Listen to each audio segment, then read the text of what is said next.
नेपाल के नेताओं के सोशल मीडिया पर बहुत पोज हो गए, अब थोड़ा एक्सपोज हो जाए। अभी कुछ समय से इंटरनेट पर नेपाल के पूर्व गृह मंत्री सुदन गुरुङ की काफ़ी तारीफ सुनाई दे रही थी और कहा जा रहा था कि उन्होंने रेड जोन में आने वाले अपने घर को गिरवा दिया। लेकिन ये कहानी इतनी सीधी नहीं है, आइए इसे थोड़ा अपने ढंग से समझते हैं।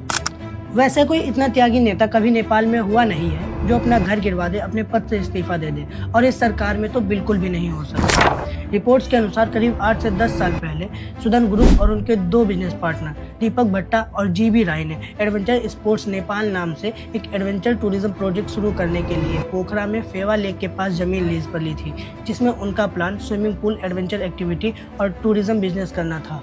लेकिन फेवा लेक के पास जो उन्होंने जमीन ली थी उसमें 65 मीटर का जमीन रिस्ट्रिक्टेड बफर जोन में आ जाती है, जहां पर निर्माण करना गैर कानूनी माना जाता है। तो नियमों के अनुसार झील संरक्षण और अतिक्रमण रोकने के लिए सुदन गुरुङ द्वारा लीज पर ली गई जमीन पर बुलडोजर चलता है, जिसे यहाँ भारत में बैठे कई गवार बोलने लगे कि गृह मंत्री हो तो नेपाल के गृह मंत्री सुदन गुरुङ जैसा, जो रेड जोन में आते ही अपना ही घर गिरवाए दे रहे हैं।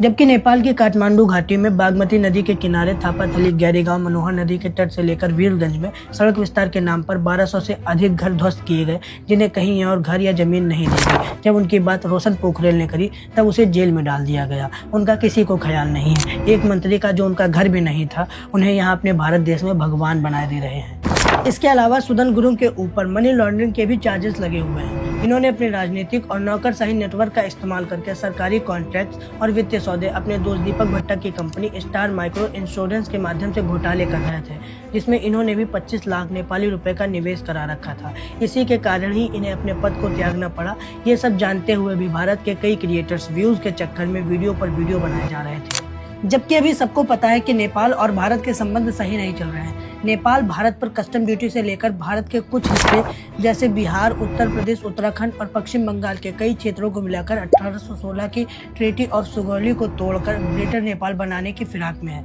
और इसके अलावा अभी नेपाल एयरलाइन द्वारा पोस्ट किए गए नक्शे में भारत के जम्मू कश्मीर और लद्दाख के पूरे क्षेत्र को पाकिस्तान के हिस्से के रूप में दिखाया गया है। हमारे देशवासियों को कुछ समझ ही नहीं आ रहा है।